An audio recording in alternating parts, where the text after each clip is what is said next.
Again, mayong aga liwat sa tanan. So, praise be to God sa iyang kaayo sa aton. So, before kita mag-start, magapangamuyo kita sa Ginoo. Ginoo, kami nagapalapit sa imo. Now is the time to listen sa imo nga mga pulong. Gay kami Ginoo Dios ng tagipusoon nga mabato namon ini kag humble us, O Lord, and correct us nga amo ini ang means mo Ginoo Dios so that we will be more matured sa mga pag-alagad sa imo Ginoo. Help us as we go deeper Ginoo Dios sa mga pagtuon sa Colossians chapter 3 verse 1 to 4 nga makita namon Ginoo Dios ano gid ang pinaka-importante sa among nga kabuhi Ginoo Dios. Gani ginadulog namon ini sa pangalan ni Jesus. Amen and amen. Please open with me your Bible from Colossians chapter 3 verse 1 to 4. Again, our text this morning is Colossians chapter 3 verse 1 to 4. If then you have been raised with Christ, seek the things that are above, where Christ is, seated at the right hand of God. Set your mind on things that are above, not on things that are on earth. For you have died, and your life is hidden. Life with Christ in God, verse 4. When Christ, who is your life, appears, then you will appear with Him and glory. Na makita natin dari, isa ni ka-encouragement ni Apostle Paul sa mga taga-Colossians. Kagang Book of Colossians, isa ni sa kaglasya sa Diyos, nga gina-desire ni Apostle Paul nga magbisita, pero wala ina gin-allow sa Diyos. Kagini nga Colossian church, gin-plant ini from base of the study coming from Acts chapter 2, but the person of Epaphroditus, makita naton dira nga ini nga mga naging gamit sa Dios so that ang ini nga Colossians church may establish sa iyang purpose. Nagakabuhi kita, we are living in the world filled with desire. Kag ini nga desire nagaha promesa sa aton nga makasatisfy ini sa aton nga mga kalag. Kag naghatag ini sa atong sa isa ka balatyagon the sense of achievement and fulfillment. May ara sa aton naghambal nga kung makasulod lang ako sa inang kumpanya, ako nang pinakamalipayon nga tawo. Kung sa mga kabataan pa, kung mapasabat ko lang ina pinakagwapa nga babae sa school, ako nang pinakamalipayon nga tawo sa bulugos nga kalibutan. May ban sa aton kung mabakal ko lang ang pinaka-latest nga iPhone 17 Z, ako na ang pinakamalipayon nga tao, pero wala nga unit nga mo na, ano? May ban sa atong mabakal ko lang ang pinaka-latest nga sapatos nga Adidas, ako na ang pinakamalipayon nga tao. Pero kung nag-abot ang inang ation, sa nakasulod na kita sa aton nga lubrahan nga ginahandom, na nabakal na naton ang cellphone nga aton nga gina-desire, kag nakbakal na naton ang aton mga sapatos nga pinakagusto, pero nag-abot gihapon ang tion, that we complain daily sa mga bagay nga nabaton naton. Kaya kung mangin honest kita sa aton nga mga kaugalingon, hindi ina makasatisfy sa aton. Kaya nabaton na naton ang aton nga ginadesire nga makuha sa aton nga life, kag wala ina nagasatisfy sa aton, kaya tungod wala ina nagasatisfy, then what will happen? Naga-desire naman kita sang bag-o. And then because nag-desire kita sang bag-o, ang ina nga cycle padayon nga naga-repeat. And because we are dissatisfied sa mga butang nga gusto naton, and then we come to the point sa aton nga life what is really matters. Pero ang pamangkot sa aton sa ining aga, still we cannot answer what is really matters. And because nga hindi nato nila masabat gihapon ina nga paminsaron, ina nga pamangkutanon, then we keep cycle with the same habit. We desire, we get, and then we complain, and then we desire, we get, and then we complain, and we desire for more. And my brothers and sisters, amo ining encouragement ko sa inyo sa ining nga aga, seeking what truly matters in life is not only important, but it is crucial. Because if we never truly understand what matters most, we will never truly understand life itself. And this reveal not only the problem of desire, wala lang na siya nag-reveal sa problema sa desire, but the problem of direction. So we live in a world that teaches us to aim our lives at visibility, success, and comfort and achievement. Ang kalibutan nagatudlo sa aton nga mas satisfy ka lang kung maging successful ka nga tao. Ang kalibutan nagatudlo sa aton, makuha mo lang pinaka-comfort sang life kung may ara ka achievement. But the gospel confronts us with a deeper question. Not just what do you want, but what are you living for? Ang gospel nagapamangkot sa aton, hindi ang mga bagay nga ginagusto naton ma-achieve, pero ang pulong sa Diyos nagapamangkot para sa diin ka nagakabuhi. Because what truly matters in life does not only shape in how we worship on Sunday, it shapes how we work, how we suffer, how we rest, and how we handle failure. How we face uncertainty, and how we endure life when it does not turn out what we expected to happen. And if we misunderstood what truly matters, it will misdirect our everyday of life. And our passage tells us this morning that those who have experienced true transformation must direct our lives toward where Christ is. And their lives must live for Christ. And this is my goal for you this morning, is to encourage you to live for Christ because He is our life. Amoy yung encouragement ko sa inyo nga magakabuhi kita kay Kristo kasi Kristo ang aton nga kabuhi. And together we will answer the question, what truly matters in life. Kaya sa Colossians chapter 1 verse 1 to 4, chapter 3 verse 1 to 4, makita naton dira ang duha ka gospel realities nga nagatudlo sa aton what truly matters in life. Kag ang unang nga gospel realities, look at verse 1. If then you have been raised with Christ, seek the things that are above, where Christ is, seated at the right hand of God.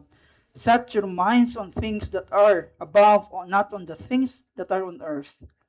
So makita natin dira nga si Apostle Paul nag-start sa isa ka statement, if then you have been raised with Christ. So ang unang nga gospel realities nga maintindihan naton that we have been raised with Christ. Kagini nga statement, nag-appear ini sa pulong sa Diyos, especially sa book of Colossians. Nag-appear ini twice in the book of Colossians. Nag-appear ang unang nga phrase that we have been raised with Christ sa Colossians chapter 2 verse 12. So let us open our Bible from Colossians chapter 2 verse 12. Having been buried with Him in baptism, in which you were also raised with Him, through faith in the powerful working of God, who raised Him from the dead. So ang first appearance ng phrase having been raised with Him, makita nato nina sa Colossians chapter 2, verse 12. Kagini nga Colossians chapter 2, verse 12, kung tunan mo ina nga context, si Apostle Paul nagistorya sa Colossians, that tungod sa kaluwasan ni Kristo Jesus, you have been raised with Christ. So busilingon, ang gingamit niya nga ini nga phrase that you have been raised with Christ in the context of salvation. Regarding by the context ng chapter 2. Now, sa second appearance, makita naton dira sa aton nga text sa Colossians chapter 3, verse 1. If then you have been raised with Christ. So, ini nga statement sa aton sa ining aga, statement that function as the basis for our obedience. Again, ang first appearance sa Colossians chapter 2 verse 12 in the context of salvation. Now sa chapter 3 sa Colossians verse 1 in the context of the basis of our obedience. So ano inabuslingon, Pastor Kim?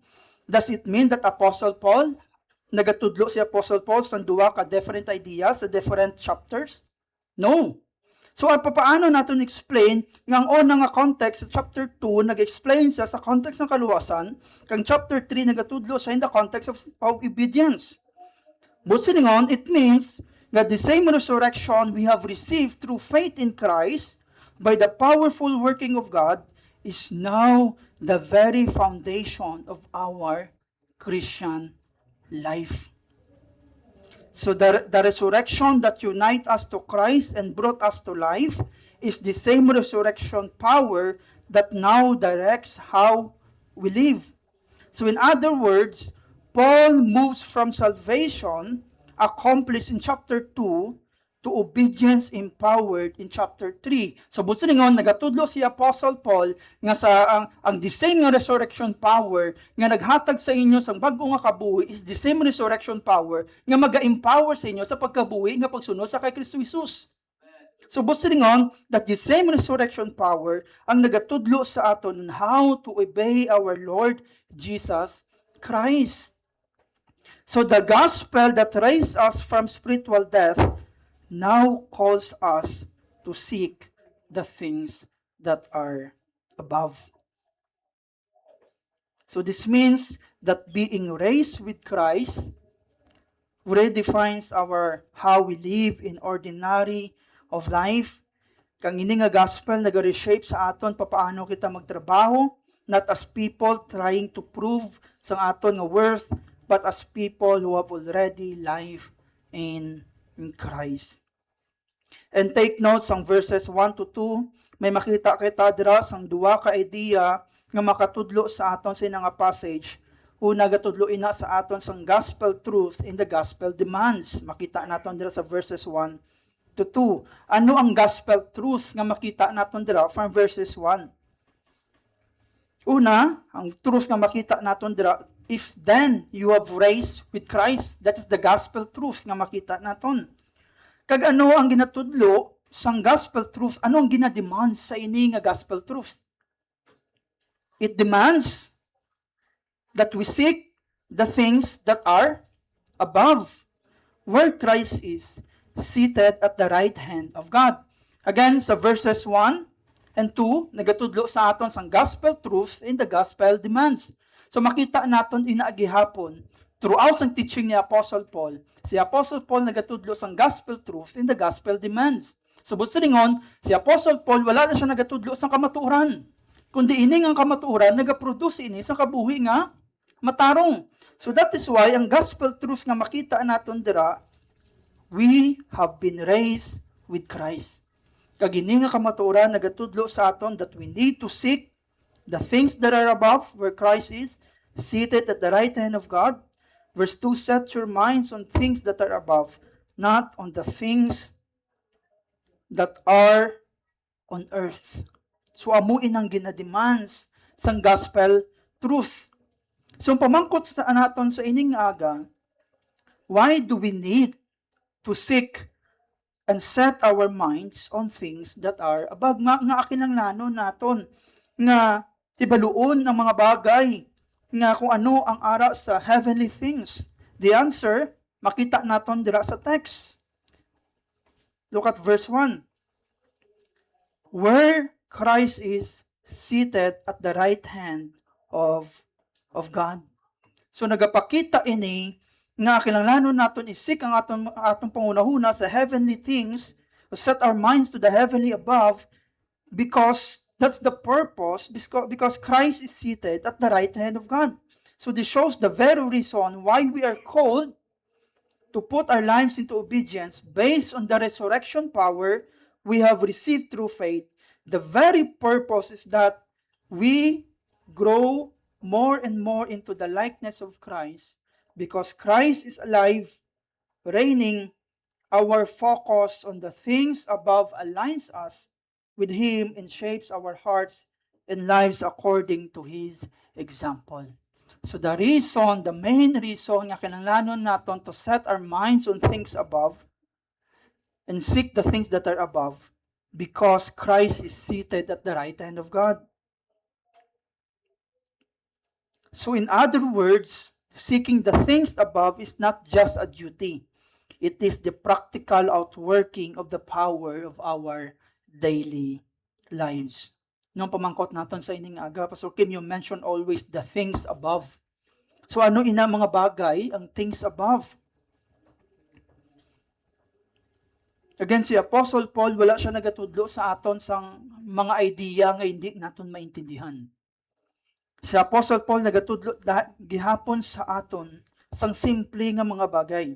So the things above are heavenly realities that transform our character, our relationship, in our daily conduct. So basta ningon ang things above, ini nga mga butang naga-transform sa aton pamatasan, naga-transform sa aton relasyon, naga-transform sa aton adlaw-adlaw nga pagkabuhi.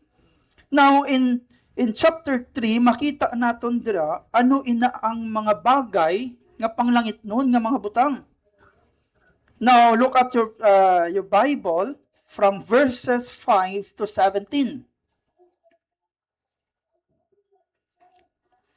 From verse 5 to 17, may gintudlo si Apostle Paul, things from the earth and things from heaven. So things below and things above. Now ano ng mga bagay nga things below una? Verse 5 mabalya, put to death therefore what is earthly, things below in you. Ano na? Sexual immorality. Ano pagid? Impurity, passion, evil desire, covetousness, which is idolatry. On account of this, the wrath of God is coming. In this you too once walked when you were living in them. Ang bali ni Apostle Paul, amo ini nga mga bagay ang sanguna nga ginahimo nyo. Verse 8, but now you must put them all away, anger, wrath, malice, slander, obscene talk from your mouth. And verse 9, do not lie to one another, seeking that you have put off the old self, which is practiced, and we have put on the new self. In verse 11, which is being renewed in the knowledge after the image of his creator. Verse 11, here there is not Greek nor Jew, circumcised and uncircumcised, barbarian, Scythian, slave, free, but Christ is all in all. So here makita naton ini nga mga butang are the things below. This the earthly things nga ginadesire sa mga tao nga wala nakakilala sa Dios. So amo makamuna sang una, you desire sexual immorality, you desire impurity, you desire sang passion, sang evil, which is idolatry, you desire covetousness. Ina nga mga bagay, ina nga mga butang are the things below. Now, ba ni Apostle Paul sa verse 1, seek the things that are above and set your minds on things that are above. Now, in things below, we should not, hindi not dapat kita magpangita sa ining mga butang. So, ano ina, Pastor Kim, ang mga things above? Look at verse 12. Put on then, as God's chosen one, the things above, holy and beloved, compassionate, the things that are above, una, holy and beloved, compassionate hearts, kindness, humility, meekness, and patience, bearing with one another, if then has a complaint against another, forgiving each other as the Lord has forgiven you. So you must also forgive. And above all this, put on love, which binds everything together in perfect harmony, and let the peace of Christ rule in your heart, to which indeed you were called in one body. Be thankful. In verse 16, let the word of Christ dwell in you richly, teaching and admonishing one another in all wisdom, singing psalms and hymns and spiritual songs with thankfulness in your hearts to God. And whatever you do, in word or deed, do everything in the name of the Lord Jesus Christ, giving thanks to God the Father through Him. So in short, ano ang gusto ipalabot ni Apostle Paul sa aton? Ang nabatsaga naton that we will be united in love. We will be united in the mercy of God.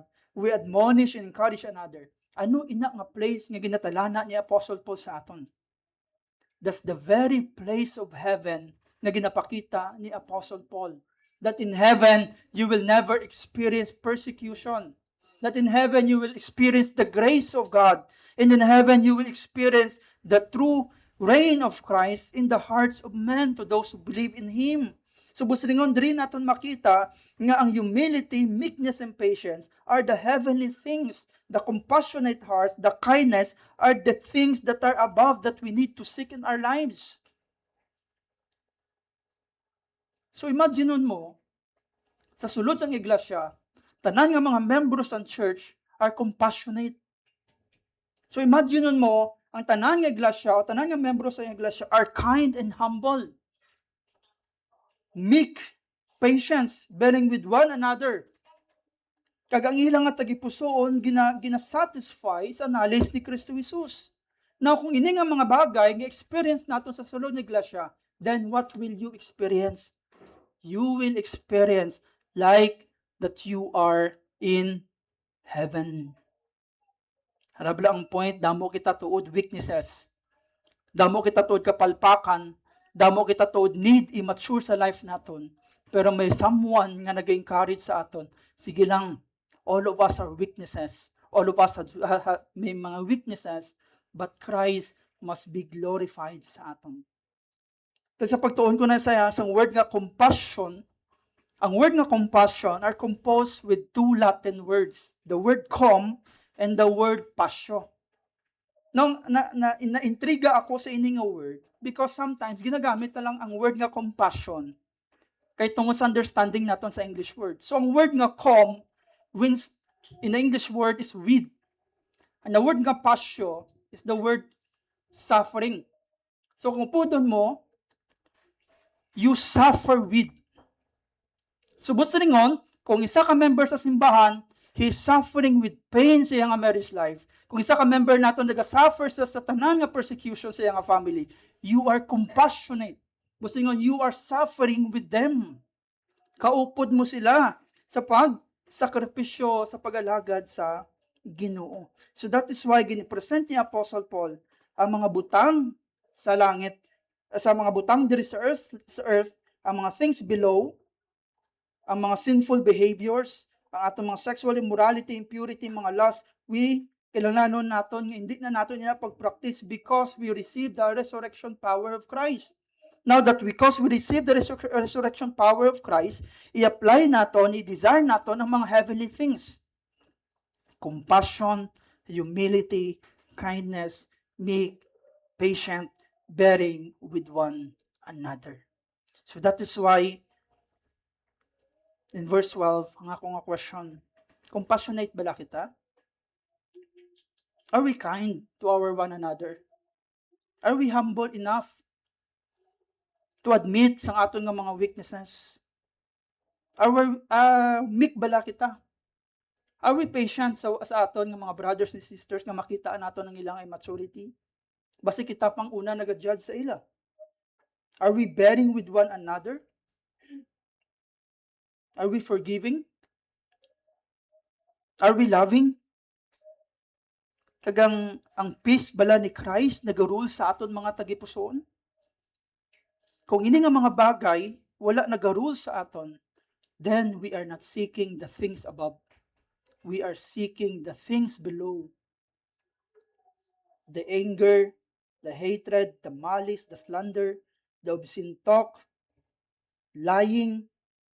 No pagidira makita naton dira kag ini nga mga butang ginahimo ini sa mga tawo nga wala nakakilala sa Dios. So that is why ang bal ni Apostle Paul, we have been raised with Christ. Kay tungod gin-raise kita ni Kristo Jesus, na-receive nato ng forgiveness, na-receive nato ng justification. So busilingon, it is very normal sa isa ka Christian nga nagapractice ang ining mga butang. And this is my encouragement sa aton sa ining nga aga. God saves us by His mercy and grace alone. He not only rescues us from sin, but He is also at work in us, transforming our lives into the image of Christ.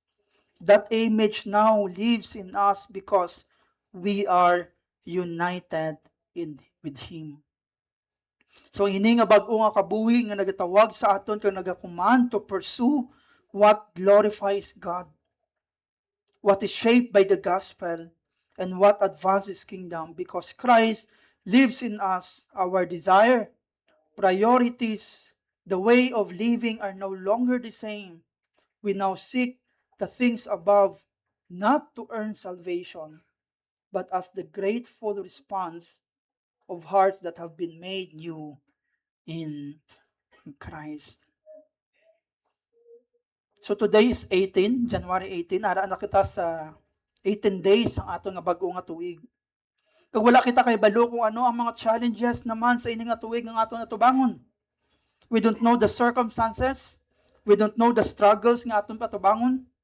But one thing nga naga-challenge sa aton, my brothers and sisters, is that we have been raised with Christ. Kaya tungod ginraise kita kaupod ni Kristo Jesus, we will love the church more, we will sacrifice more for Christ, and we will live more faithfully as salt and light in this world. Subot sa lingon, nagahatag ini sa aton sang motivation nga magpadayon kita sa pag-alagad sa Dios. Kaya ini nga mga bagay is that truly matters in life. Our hope, our identity, and our purpose are found only in Christ alone. So dying with Christ does not mean sin disappear. Di ba silingon nga napatay kita kaupod ni Kristo Jesus, ang sala nga may ara sa atong gulpit nadula dayon. But one thing that encourage us, that sin has no longer rules with our life. Ang sala wala na naga-rule sa aton, naga-dictate sa aton, naga-command sa aton. Kundi ang rule na ni Christ, ang iya nga layi, amuna ang naga-command sa aton, nga magpadayon kita sa pagkabuhi sa iya. Because we have been raised with Christ. And the number 2 gospel realities nga makita naton from verse 3 to 4 is our life is hidden with Christ in God. Ang unang nga gospel realities that we have been raised with Christ. Number 2 gospel realities, our life is hidden with Christ in God. Look at verses 3 and 4. For you have died, and your life is hidden with Christ in God. When Christ, who is your life, appears, then you will also appear with Him. Hindi kaangay sa verses 1 and 2, nga ang verses 1 and 2 nagatudlo sa aton sang gospel truth and the gospel demand. Ang verses 3 to 4 nagatudlo sa aton sang ground sang aton obedience. Our obedience is not about trying to please others. It comes from our union with Christ through His death. Because we have died with Him, we now live for Him, and that reality shapes in how we live. And again, ang theology sang death, makita na sa verse 4, is the theme of death. The theology of death is central sa theology ni Apostle Paul. Makita natin dira ang phrase nga you have died in verse 3 is consistent ina sa theology ni Apostle Paul. Kaga-explain na sa identity naton kay Christ to provide sang aton nga assurance of our salvations. Subot silingon ang theology of death, gina-explain na ni Apostle Paul, is the center of the Christian life. Because for him, based on Apostle Paul, salvation is not just about improvement or moral change, but about a decisive break of the old existence. Madamo nga mga preacher nagambal sila nga kung himuon mo ni ang 10 steps to become a new creation of God. 5 steps how to become a successful Christian. 10 steps on how to improve yourself. The theology of death, sa mind ni Apostle Paul, is not doing 10 steps. Ang change sa life nato nag-start if we experience the death. Subot sa lingon, hambal ni Apostle Paul, if you will never experience death, then there is no change.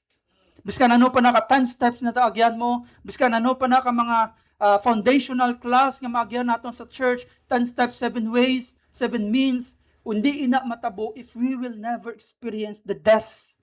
Now, ang death and theology of death is central sa theology ni Apostle Paul. Why? Like for example, sa Romans chapter 6 verse 2 to 7, Galatians chapter 2 verse 20, in Colossians chapter 3, death explains that we are now in Christ. So which means to die with Christ means that the old identity shaped by sin, condemnation, and self-rule no longer define us. Subot silingon, nga ang powers ng sin has been broken, not because we became strong, but because Christ died and we died with Him. So our past no longer has the final word over us. So anong gusto lingon ni Apostle Paul sa theology of death? Nga ang aton nga sala sang una, ang aton nga kabuhi sang una are bound by sin. Ang muna nga biskan ano naton kahimo sang maayo, gina-desire naton maghimo sang maayo, nga hindi naton mahimo. Because there is a king, may hari sa aton nga kabuhi. Ano na nga hari nga nagarule sa aton? Ang sin. So that is why ang ni Apostle po sa Romans 7, gusto kong bumait pero ayaw kong magawa. Because there's a sin that rules in me. So in order nga ma-overcome ko ini nga sin, ini nga hari nga nagarule sa akon, I must die. And then makita naton dira, and because I die, and the king nga nagarule sa ako, napatay man, and now I live. Nabanhaw ko, kaupod ni Kristo Jesus. And now it starts to change our life. Because from before, ginaharian kita sang sala, now we are under the rule of Christ. And now because we are now under the rule of Christ, dira nagsulod ang matuod nga change sang aton kabuhi. And at the same time, ini nga language nagatag sa aton sang deep assurance of our salvation. If our old life has already died with Christ, then our salvation does not rest on our present performance, but on a finished work of Christ in the past. Death is final. But Paul wants believers to understand that their standing before God is secure because it is grounded in Christ's death, not their consistency sa ila nga life. So how we understand ini nga mga bagay? Na kung may ari diri sa aton sa ining nga aga, nagatingwa ka man magbag-o. Pero this is encouragement, biskan mo katingwa, hindi ka gidi magbag-o. Meron sa ato nag-desire, kung tani lang gimbag-o ko akong life, tani, successful na ko. The text is saying to us, hindi naton mabag-o nga atong kabuhi, not unless we experience the true death. Hindi naton ina mahimo kung hindi kita magkaupod sa kamatayon ni Kristo Jesus. Ang aton mga sala maupod dito sa kamatayon, and then magakabuhi kita luwat nga kaupod ni Kristo Jesus. Pagkakabuhi naton liwat, Christ will give us a new identity that belongs our life to Christ alone. Kang ang aton nga old self, ang aton nga sinful nature, wala na kundi ginggaan kita sa new life nga kaupod si Kristo Jesus, kay gini nga new life nagapadayon sa pag-obey sa kay Kristo Jesus. Kay sa ini nga verse 3 and verse 4, gusto ko i-highlights ang phrase nga our life is hidden with Christ in God. Makita naton sa verse 3 dira, no? For you have died and your life is hidden with Christ. Ang una kong i-highlights ang phrase your life is hidden with Christ. Sang nadumduman ko sang last 2 years ago, sang naga-prepare kami ni Cheche isang pagpakasal. Usually instant sa inyo, no? Mapakasal kami, bala mo sa church, mapakasal kami. After a month, nagpakasal kami dahil. Pero sang nadumduman ko, samtang naga-prepare kami sa pagpakasal ni Cheche. Grabe ang budlay gali, no? Magpakasal ka lang. Damo gali preparation, Brother Remy. Ang pag-book sang venue, pagpili sang gown, dalay, pagplano sang pagkaon, pilabla ka bilog ng menu, igo bala sa budget, kag pag-arrange sang accommodation sa mga guest. Sa nga mga bagay naghatag na sa amon sang grabing busy sa pag-prepare sang wedding. No? Pero samtang naga-prepare kami, na-realize kong isa lang kabagay, very important when preparing sang wedding. No? The most important part of our wedding, hindi ang venue nga pinakanami, hindi ang prosesyon nga ang gown naga ano sa likod, but the very important of our wedding was the most valuable things was a small, simple object. Ano na? The ring. The ring is tiny, fragile, kagamay, yet it represents something far greater than itself. It carries the weight of our covenant vow. Now that we are married, na-realize ko that marriage is not about expectation, but marriage is about being faithful, guarding the covenant vow that was made on our wedding. So because importante ang singsing sa mga married couple, very important ang singsing. That is why ginahalungan naton ini nga hindi ini madula sa atong kamot. Makabakal ka man gihapon bag-o, kamaislan bag-o, pero lain gid ang ring nga gingamit mo sa nagpartake ka mo sang covenant vow. So that is why the same way nga naghambal si Apostle Paul sa aton sa text sa verse 3, habaya your life is hidden with Christ. It's the same illustration nga naghambal si Apostle Paul that our life is hidden with Christ. Our life may look be ordinary sa kalibutan. It may even seem fragile, but it is infinitely valuable. And valuable, because it is valuable, God does not leave it exposed. He guards our life, He protects it, and keep it secure in Christ. So our life is not hidden because it is not important. Our life is hidden because it is precious in the hands of God. The fact that our life is hidden also explains why much of life feels unclear and unresolved.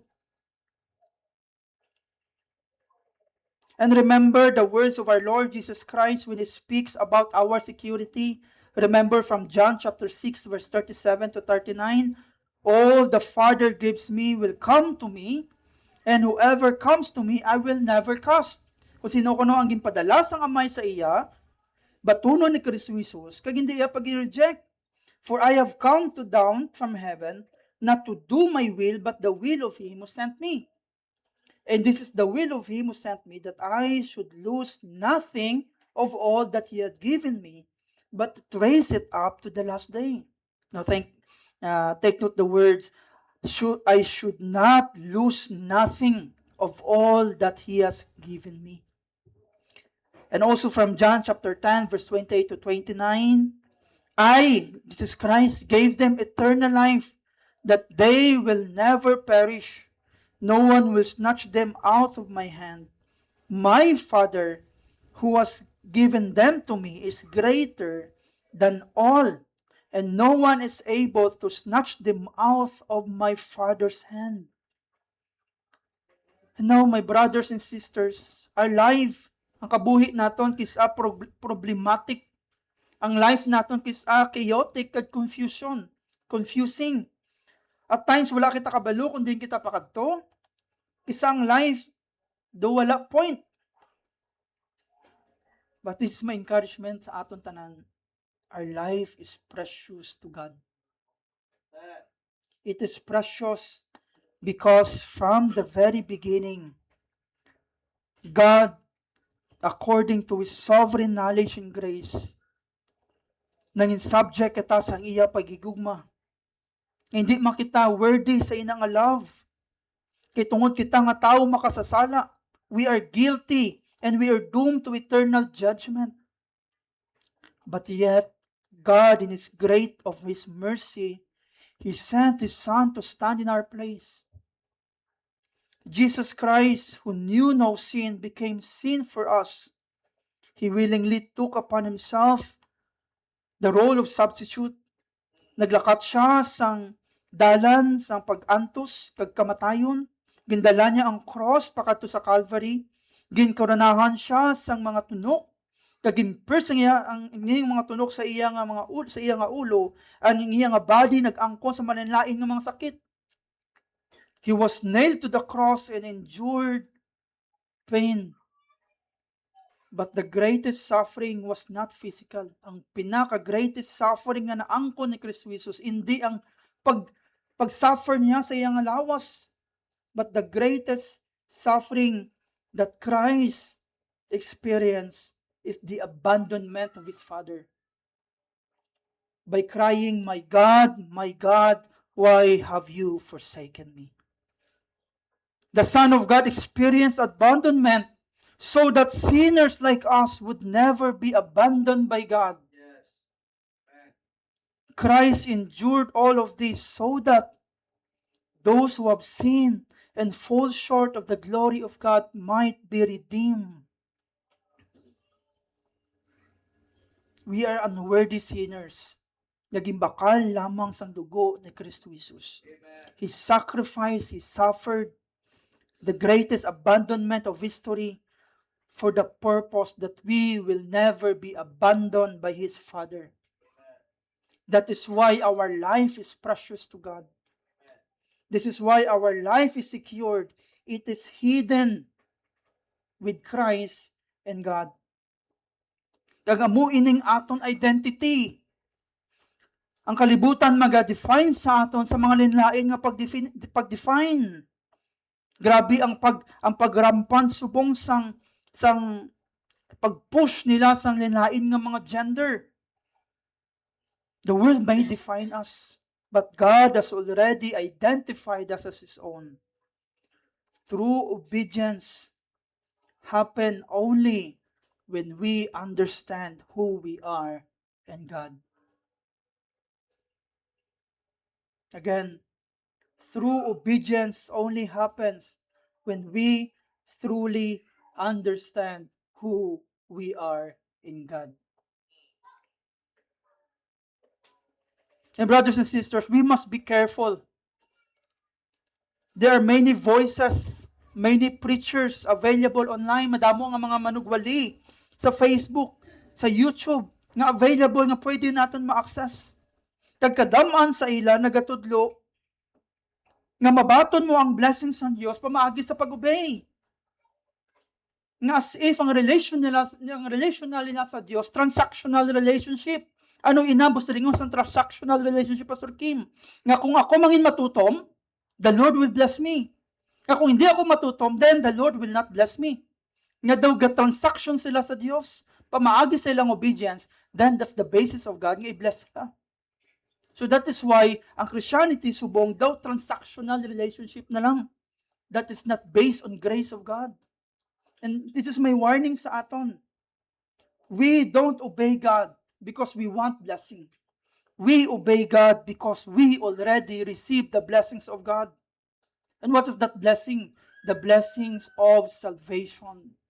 And we are not pursuing some transactional relationship, but we are pursuing the relationship that is united and bound in the love of the Lord Jesus Christ. Again, true obedience is not a means to get more blessings from God, but it is the outworking power what Christ has done already to us. Subot silingon, nagakadto kita sa church, nagabugtaw kita aga, nagapaligo kita, nagapaliguan nato ng atong mga kabataan, nagaprepare kita sang food, nagaluto kita sang aga pa. It's not because we want more of God, but this is only the response nga nabato na daan naton sa Dios. And this is my warning sa aton sa ini nga aga, nga hindi kita ma-confuse sa ginoobra naton sa Dios with why we do it. Waton ko, do not be confused in what you do in church with why you do it. And the bottom line again sa aton sa ini nga aga is not what you do in church, but why you do it. Why you go to the church? Why you do ministry, Brother Lahio? Why you pray? Why you go to the church early in the morning nga magsimba, makita nato ng mga brothers and sisters naton. Hindi mag-define kung anong ginoobra naton sa church, but the end of the day, we will answer the question why we do church every Sunday. Nga nagakadto ka sa simbahan, nga nagapangamuyo, nga nag-serve ka diri sa Serve by Grace Church. Why? Many Christians became stuck in the idea that they must do something great for God to have more of God. As a result, they begin to live a life, work-centered Christian life rather than Christ-centered one. Kagamuin ni subong Christianity nga gina-encourage or nga idea nga makita nato sa Christianity naton subong. Yang obedience are based kay tungod may kwaon sila sa Dios. Kay tungod kung di ka matutom, the Lord will not bless your family. The Lord will not protect your family. Kung di ka mangin obedient sa Diyos, the Lord will not protect your children. So that is why the reason nga they obey God because of the things na hinatag nila sa Diyos or because nga hinatag sa Diyos sa ila. So, as a church, as Saved by Grace Church, as a church nga diri subong, we obey God because we understand that Christ sacrificed His life for us. And that's the reason why we obey sa aton. Iban sa aton nagakadto sa iglesia para ma-refresh. Makadto ko bla simbahan sa third floor sa Lopwest kay gusto ko do ano gid ko sa bombingan ng semana mo do medyo stress. Damo problema, kag daw damo gid alagya, damo gid ko maginatubang sa ini nga simbahan. Gusto ko mapaano anay, mapa-refresh, ma-relax ko blanay. Makadto ko bla sa third floor sang Lopwest kaya totoo Saved by Grace Church. Mga gwapo to mga pastor nila. Mga gwapo to mga ilang mga worship team kag mga ushers nila mga gwapo ka mga gwapo. Gusto ko bla sa church makadto kay para ma-relax ko bla, ma-refresh.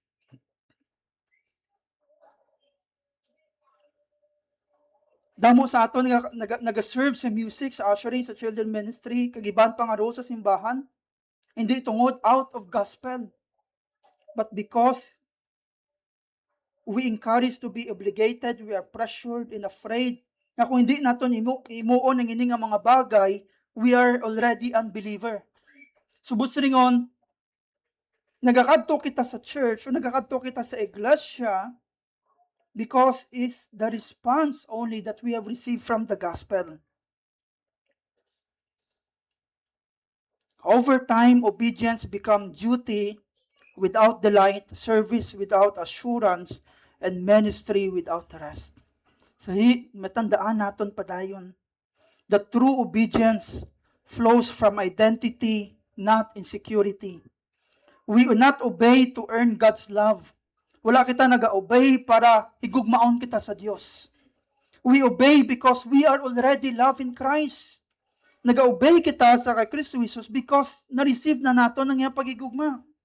We serve not because to secure sang aton nga kahimtangan sa lugar ng ginatalana sang Dios. We serve because we have already a place na gintalana na sang Dios. So obedience is the fruit of grace, not the price of grace. Again, obedience is the fruit of grace, not the price of grace. Nga Pastor Kim, gina-point out mga gihapon ang obedience is the fruit of grace because kung lang tawon mo ang verses 1 and 2, seek the things that are above and set your minds on the things above. Kung explain ko lang lamang ang inang mga bagay, then I will fall sa teaching na you must obey without the grounds. So the reason why we obey because there is the grounds. And what is that grounds? The grounds that we have died with Christ and we have resurrected with Him. And that's the reason why we set and seek the things that are above.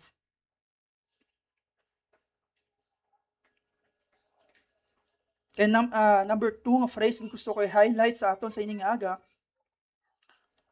Look at verse 4. When Christ, who is your life, appears, then you will also appear with Him in glory. Ang phrase dira, then you will appear with Him in glory. Ini nga statement, nag-refer ini siya sa eschatological statement of Apostle Paul. Mga baka gani eschatological, nag-refer sa future. Kung ano matabo sa ulihi. Now, si Apostle Paul nag-encourage sa Colossians nga ang life nyo is precious because you have died and you are resurrected with Christ. Not only that you have resurrected with Christ, but your life is hidden and your life will appear in the future. Now, to understand sa inyong mga bagay, anong busilingon sang appear with Him in glory. Now, tanan kita giya siguro no nakakita na butang na lang nato no.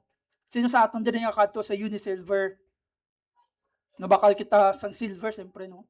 O mabakal kita ka gold. Or butang na lang naton sino sa aton diri nakakita sang diamond. So tanan kita nakakita sang diamond. Kag ang makita naton dira ang diamond ginabutang na siya sa isa ka box. Nga box nya ang box sinada secured kag ginatago. Now kung kita naglantaw ko sa movie nga Blood Diamond no. Very great movie sa aton. Pero ang diamond ginabutang nato ina sa box kag ginatago naton ina. Kay tungod nga ang rason nga ginatago nato ng diamond. Because ang diamond is valuable. Mahal nga presyo kag may value gid ang diamond. That is why ginatago naton, ginaprotektahan naton, ginaguard naton nga kung wala dapat nga tao makakita kung din ko gintago. Ako lang makakita o makabalo kung din ko nagintago. Okay, because precious ini sa akon as a owner. Na kung mag-abot ang tion nga ini nga diamond, i-expose siya kag i-display ang iya nga beauty, ano himuon sang owner? Makadto siya sa lugar, kung di niya gintago, ginkuha niya ang box, kag i-display niya ang glory sang diamond. Now sa pagbukas ng diamond, sang box ng diamond, and then makita naton ang mga suga naga-focus dira, and then the shining glory sang diamond makita sang bug-os nga tawo nga gusto ina makita because diamond is very valuable. Now think of it sa aton nga life. Ang aton nga life ginhid si Christ, gin-guard ina siya, ginprotektahan sang amay, nga kung mag-abot ang tion in the future, that the Lord will reveal His own people, then He will open the box, and then people from this world will see the glorious body of Christ nga gin-present diri sa kalibutan. Now, that's the beauty nga ginhambal diri, our life is hidden and it will appear in the future. The people around us makita kung ano ka beauty ang body of Christ. Kagamoy na ginatudlo ni Apostle Paul, our life is hidden with Christ, protected, secure, unseen by the world. Pero maabot ang tion, maabot ang adlaw that God will Himself will open the box. And when Christ appears, our life will be revealed with Him in glory, shiner brighter than we could ever imagine. So this truth should deeply encourage us. Our life is hidden with Christ now, and our future is secured in Him as well. Kamakita naton dira, hindi lamang naging secure ang aton kabuhi, but we were also partakers of the glory of Christ. Ano ang baldra? Sa verse 4, when life appears, you will also appear with Him in glory. So brothers and sisters, our life is hidden, but not wasted. Our future is secured, but not yet revealed. And because we are united with Him, His glory will one day be our glory. So ining encouragement nag-strengthen sa aton sa pagkabuhi nga mangin matutom, mag-strengthen ini sa aton pagsalig sa Dios, nga kung maabot ang tion, the Lord will glorify us together with His Son, Jesus Christ. So ano ang busilingon? That our life is secure in the hands of God. So busilingon, hindi na kita slave sang fear kag worry sa aton nga kabuhi. It means that our direction in life is not the ultimately in our hands, but in the sovereign hands of God. Nga busilingon ang aton nga life is dependent sa kamot sa Dios, hindi dependent sa ato nga kamot. May mga desire kita sa ato nga family, tani amo ni Lord, tani amo ni. But we trust the plan of God and what's the purpose of God. Kagang aton plano sa kabuhi, hindi na our shape in the governed by God's greater plan. And our priorities are now toward what truly matters. And what truly matters is the glory of God in the future that He has promised. So in short, we are no longer living for ourselves, but we are living for Christ.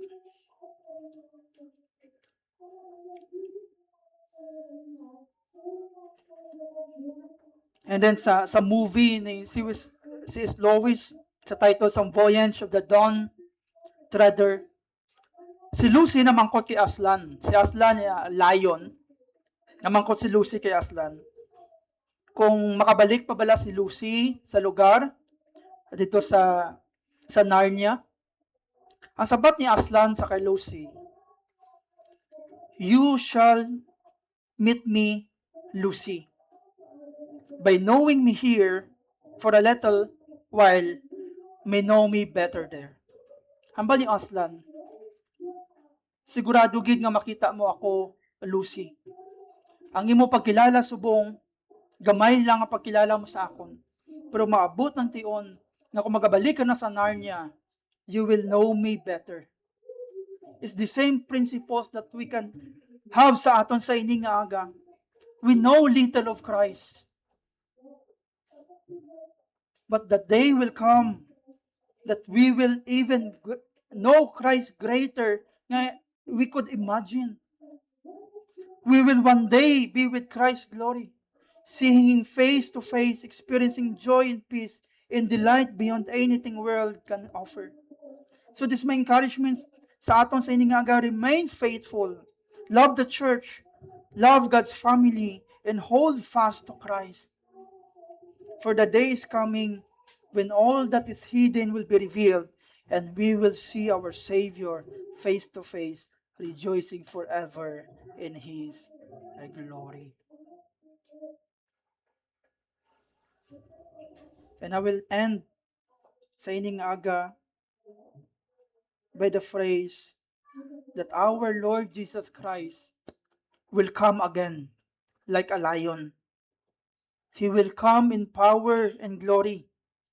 He will transform our weak bodies, our struggling bodies, into the body that will never struggle with sin again. He will bring us to a place where we will enjoy Him fully, where sorrow, pain, and fear will be gone. Kag maabot ang tion that we will be the people who will rejoice without end. And because we are now in the very presence of our Lord Jesus Christ, we will enjoy the presence of God. We will appear with Him in glory. That our life will be a shining glory of God because we were bought in the blood of our Lord Jesus Christ. We may face many troubles, circumstances, problema sa pamilya, problema sa kabataan, problema sa trabaho, problema financially, problema how we matured our life. But hindi nga mga bagay nga atong ginatubang will come to soon. And kag hindi ini eternal, this is just temporal. But one thing that Apostle Paul will encourage us this morning, nga maabot ang tion that Christ will come again. And we will be the partakers of that glory.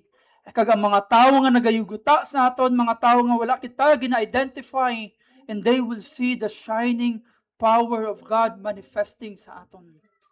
Because our life is hidden. Our life are treasured and secure sa kabuhi, sa kamot sang aton nga Ginoo nga si Kristo Jesus. So and I will end this morning that our life is precious to God. Ang kabuhi naton precious kag valuable sa aton nga Ginoo. And because our life is precious, we must seek the things that are above and set our minds on the things that are above.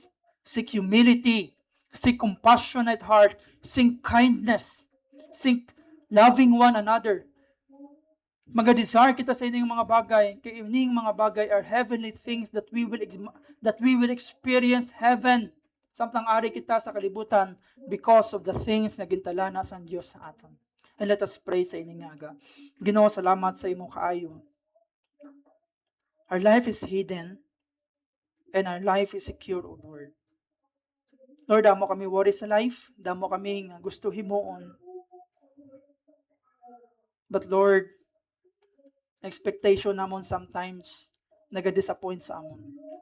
Pero one thing, na-encourage kami this morning, nga amon gali kabuhi is valuable, O God. Help us, Ginoo, nga magsik kami sang humility, kindness, compassion, loving one another. Extend ang grace namon, Ginoo Dios. Help us to experience heaven while we are here on earth is through the things nga ginapahimo mo sa amon, Ginoo Dios. And we will apply this in our brothers and sisters, even those nga wala pa sa pagtuo, Ginoo. Gani, Ginoo Dios, puligi kami sa ining nga aga, nga magtuo kami sa imo matuod. Magtuo kami, Ginoo Dios, sa imo. Even ara kami sa circumstances nga hindi namon maintindihan, Ginoo. Like the life of David, naghambal siya. Do I walk to the valley of death? I will fear no evil, because you are with me, O God. You are with us, O Lord. Gani, salamat sa inyong encouragement sa aton, sa amon sa ining aga. Ta ginapangamuyo namon ini sa pangalan ni Jesus. Amen and amen.